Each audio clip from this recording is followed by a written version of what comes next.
Doctor Baba Saheb Ambedkar open university.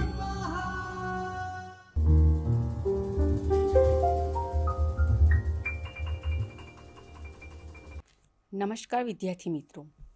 Doctor Baba Saheb Ambedkar open યુનિવર્સિટીના બીએડના અભ્યાસક્રમમાં હું doctor Meena Rathod, associate professor શિક્ષણશાસ્ત્ર વિભાગ તરફથી આપનું હાર્દિક અભિવાદન કરું છું.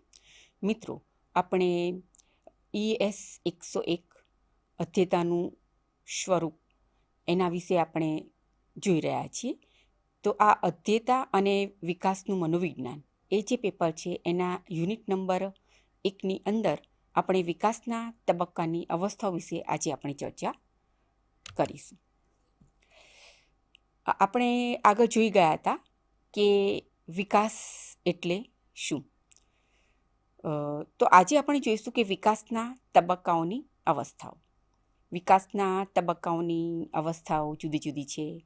ગર્ભાવસ્થા, શિશુઅવસ્થા, કિશોરાવસ્થા, તરુણાવસ્થા, યુવાવસ્થા, પ્રૌઢાવસ્થા અને વૃદ્ધાવસ્થા. તો આપણે શરૂઆત કરીશું ગર્ભાવસ્થા. માતા ગર્ભધારણ કરે ત્યારથી જ આ ગર્ભાવસ્થાની શરૂઆત થાય છે. ગર્ભાવસ્થાનો જે ગાળો છે એ જન્મ પૂર્વે લગભગ 9 માસનો હોય છે. માતાના ગર્ભધારણથી આ અવસ્થા દરમિયાન બાળકની શારીરિક જે વૃદ્ધિ છે એ ઝડપથી થાય છે. બાળકની શારીરિક વૃદ્ધિનો એટલે કે ગર્ભમાં રહેલા બાળકના વૃદ્ધિનો આધાર એ માતાના સ્વાસ્થ્ય પર રહેલો હોય છે. આ ઉપરાંત માતાના ભોજનની ટેવો, તેની વ્યસન, તેની પરિપક્વતા વગેરે એ બાળકના ગર્ભ પર પ્રત્યક્ષ કે પરોક્ષ અસર થતી હોય છે. આપણે જાણીએ છીએ કે સ્ત્રી અને પુરુષ આ બંનેના જે બીજ હોય છે, સ્ત્રીમાં અંડબીજ હોય છે, પુરુષમાં શુક્રબીજ હોય છે. એની અંદર જનીન તત્વો રહેલા હોય છે અને આ જનીન તત્વોમાં 46 કુલ રંગસૂત્રો હોય છે, એટલે કે 23ની જોડીઓમાં રંગસૂત્રો ગોઠવાયેલા હોય છે. સ્ત્રી અને પુરુષ આ બંનેના બીજમાં જે રંગસૂત્રો છે એ 22 જોડ રંગસૂત્રો એક સરખા જ હોય છે, જેમાં XX એ પુરુષમાં પણ હોય છે અને XS એ સ્ત્રીમાં હોય છે. પરંતુ 23મી જે જોડ હોય છે એમાં સ્ત્રી અને પુરુષ બંનેની બાબતમાં આપણને તફાવત જોવા મળે છે. પુરુષની અંદર જનીન તત્વમાં 23મી જે રંગસૂત્ર હોય છે એની જોડમાં એક રંગસૂત્ર X અને એક રંગસૂત્ર Y હોય છે. જ્યારે સ્ત્રીની અંદર જે 23મી રંગસૂત્ર જોડી હોય છે એમાં બંને રંગસૂત્ર X જ હોય છે. જ્યારે ફલિનીકરણની પ્રક્રિયા થાય છે ત્યારે શુક્રબીજ અને અંડબીજ એ બંનેની અંદર જે 23મી જોડમાંથી રંગસૂત્રો ભેગા થાય છે. સ્ત્રીનામાં હોય છે XX, જ્યારે પુરુષનામાં હોય છે XY. જો XX એ પ્રમાણે જ્યારે રંગસૂત્રોનું વિભાજન થઈને ભેગા થાય તો પરિણામે જે બાળકની જાતિ હોય છે એ છોકરી હોય છે અને પરિણામે છોકરી જન્મે છે. પરંતુ જો X અને Y એ બંને ફલિનીકરણ દરમિયાન રંગસૂત્રો ભેગા થાય તો જે છોકરો એટલે જન્મે છે બાળક અને એની જાતિ છોકરા તરીકે જન્મ થાય છે. તો આ રીતના ગર્ભ અવસ્થાની અંદર જે ફલિનીકરણની પ્રક્રિયા થાય છે એમાં 23મી જોડ હોય છે રંગસૂત્ર, સ્ત્રીમાં XX અને પુરુષમાં XY. આ બંને ખૂબ જ મહત્ત્વનો ભાગ ભજવે છે અને એના કારણે જે ગર્ભમાં રહેલું બાળક હોય છે એ છોકરો કે છોકરી એ પ્રમાણે તેની જાતિ બને છે. હવે આપણે જોઈશું શૈશવ એટલે કે શિશુ અવસ્થા. આમ તો આ અવસ્થા એ જન્મથી 5 કે 6 વર્ષની ઉંમર સુધી આવે છે. આ અવસ્થા દરમિયાન બાળકની જે શારીરિક વૃદ્ધિ છે એ ખૂબ જ ઝડપથી થાય છે. તેનામાં માનસિક અને સાંવેગિક વિકાસનું પણ પ્રારંભ થયેલો જોવા મળે છે.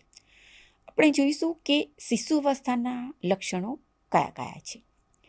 બાળક નર માસ પૂર્ણ કરીને માતાના ઉદરતા દ્વારા એ જન્મ પામે છે.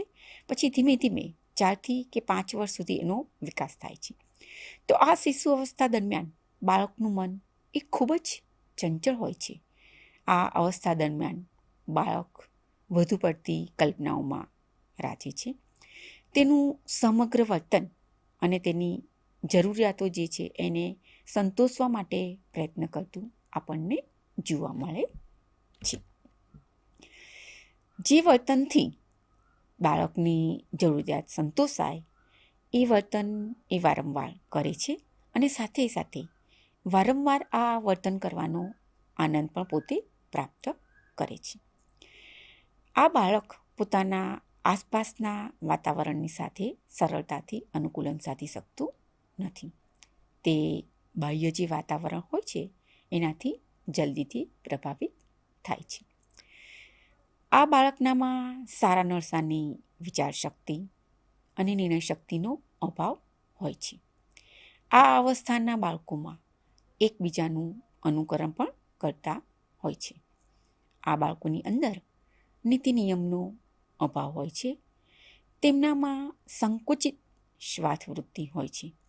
તે પોતાની ભૌતિક કૃપા માટે બીજાના ઉપર નિર્ભર હોય છે. એ દુનિયાની જે વાસ્તવિકતા છે એનાથી બાળક અજાણ હોય છે.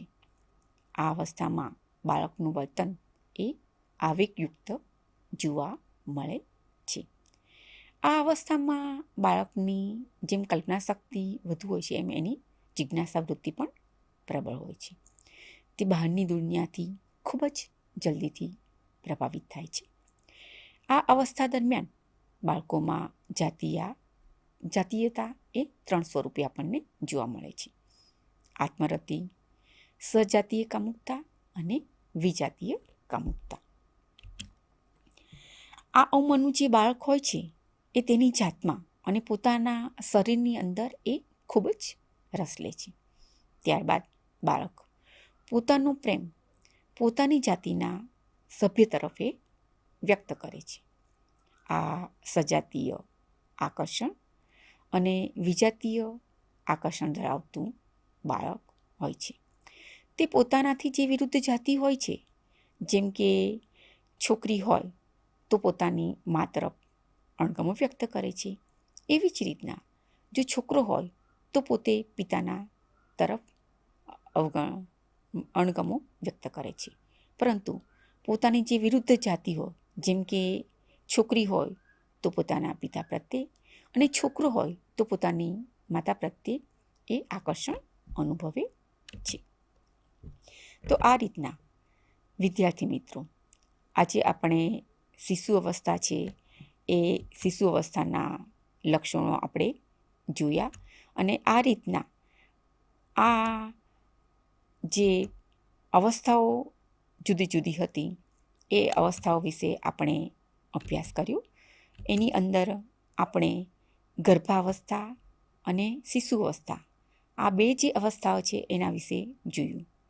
ત્યાર પછીનામાં આપણે જોઈશું કિશોરાવસ્થા, તરુણાવસ્થા, યુવાવસ્થા, પ્રૌઢાવસ્થા અને વૃદ્ધાવસ્થા. તો આ બધી જે અવસ્થાઓ છે એ અવસ્થાઓના લક્ષણો કયા કયા હોય છે એ આપણે જોઈશું. તો જ્યારે શિક્ષક પોતે ભણાવે છે બાળકોને, ત્યારે એણે બાળકના જુદા જુદા જે તબક્કાઓ છે એ જાણવા જરૂરી છે. જો એને જાણશે તો એને આધારે બાળકનો વધુમાં વધુ વિકાસ થાય એ પ્રકારે એ પોતે પ્રયત્ન શિક્ષક કરી શકે છે. ખાસ કરીને જે પ્રાઇમરી ટીચર હોય, જેને આપણે બાલગુરુ કહીએ છીએ, તો નાના બાળકના લક્ષણો કયા કયા છે એ જો જાણશે તો એ પોતે પોતાના વિદ્યાર્થીને વધુ સારી રીતના સમજવાનો પ્રયત્ન કરે છે. પછી આગળ જતાં કિશોરાવસ્થાના જે લક્ષણો છે એ જાણશે તો માધ્યમિક શાળાનો જે શિક્ષક છે એ પોતાના વિદ્યાર્થીને બહુ સારી રીતના સમજી શકશે. વિદ્યાર્થીની જે પણ કંઈ મુશ્કેલીઓ છે એ મુશ્કેલીઓ પણ એને સારી રીતના સમજવા માટે પ્રયત્ન કરશે, એને યોગ્ય માર્ગદર્શન પણ આપી શકશે. આ જ રીતના ઉચ્ચતર માધ્યમિક શાળાનો જે શિક્ષક છે એ યુવાવસ્થાના લક્ષણો જાણશે તો યુવાનોની કઈ કઈ અવસ્થાઓ છે, એમને કઈ કઈ શારીરિક સમસ્યાઓ નડે છે, કઈ કઈ માનસિક સમસ્યાઓ નડે છે વગેરે જાણી એને યોગ્ય રીતના માર્ગદર્શન આપવા માટે પ્રયત્ન કરે છે. તો આ રીતના વિદ્યાર્થી મિત્રો બાળકના ગર્ભ અવસ્થાથી લઈને એને છેક વૃદ્ધાવસ્થા સુધીની અવસ્થાઓ જાણવી, તેના લક્ષણો જાણવા એક શિક્ષક માટે ખૂબ જ જરૂરી બની રહે છે. તો વિદ્યાર્થી મિત્રો, આજે આપણું લેક્ચર અહીં સુધી રાખીશું. બીજા લેક્ચર છે એની અંદર આપણે કિશોરાવસ્થા, તરુણાવસ્થા, યુવાવસ્થા, પ્રૌઢાવસ્થા અને વૃદ્ધાવસ્થાના લક્ષણો વિશેની માહિતી પ્રાપ્ત કરીશું. અસ્તુ. આભાર. स्वाध्यायः परमः